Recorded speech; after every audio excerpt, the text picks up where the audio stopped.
ये कहानी एक लड़के की है जिसका नाम था आर्यन। वो एक छोटे से शहर में रहता था और कुछ साल पहले उसकी जिंदगी एक लड़की ने पूरी तरह से बदल दी थी। उसका नाम था निहारिका। वो बेहद खूबसूरत और प्यारी थी और आर्यन को उससे पहली मुलाकात में ही प्यार हो गया था। निहारिका भी आर्यन से बेपनाह मोहब्बत करती थी, लेकिन उसकी कुछ अजीब आदतें थीं। वो कभी भी समय पर नहीं मिलती थी और हमेशा आर्यन को फोन करने के बाद घंटों तक फोन नहीं उठाती थी। आर्यन को लगता था कि ये उसकी व्यस्तता या मिजाज का हिस्सा है। एक दिन आर्यन ने निहारिका से मिलने के लिए प्लान बनाया। रात का समय था और दोनों एक पुराने सुनसान पार्क में मिले थे। निहारिका के चेहरे पर एक अजीब सी मुस्कान थी।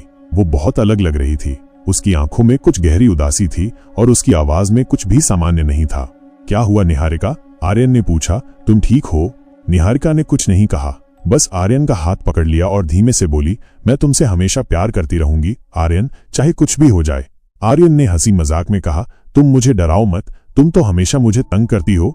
लेकिन अचानक निहारिका की आंखें चमक उठीं और आर्यन की उंगलियां सुन्न हो गईं। कुछ अजीब सा हो रहा था। आर्यन ने देखा निहारिका का चेहरा अब पहले जैसा नहीं था।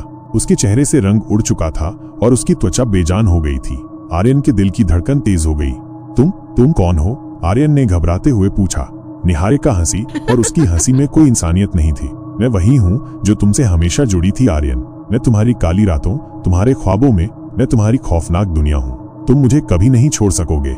आर्यन पीछे हटने की कोशिश करता है, लेकिन वो हर कदम पर जैसे निहारिका के जाल में और फंसता जाता है। उसकी आंखों में एक खौफनाक सूनापन था और वह उसे धकेलते हुए बोली, तुम मेरी जिंदगी हो और मैं तुम्हारी मौत। आर्यन ने चिल्लाते हुए कहा, तुम मर चुकी हो। निहारिका ने धीरे धीरे अपने चेहरे से एक भयानक मुस्कान खींची और बोली, नहीं आर्यन, मैं कभी नहीं मरी। तुमने मुझे छोड़ दिया था, लेकिन मैं तुम्हें कभी नहीं छोड़ सकती। तभी आर्यन को एक जोर का झटका लगता है और वो गिरकर बेहोश हो जाता है। अगले दिन जब वो होश में आता है तो वो पार्क में अकेला पड़ा होता है, लेकिन निहारिका कहीं नहीं होती। उसने सोचा कि ये सब उसका भ्रम था, लेकिन जैसे ही वो घर लौटता है उसके फोन पर एक मैसेज आता है, मैं हमेशा तुम्हारे पास हूँ आर्यन, तुम मुझे कभी नहीं भूल पाओगे। और उस रात के बाद से आर्यन की आंखों के सामने निहारिका हमेशा रहती थी, जैसे एक भूत की तरह, कभी भी उसे छोड़ने के लिए तैयार नहीं।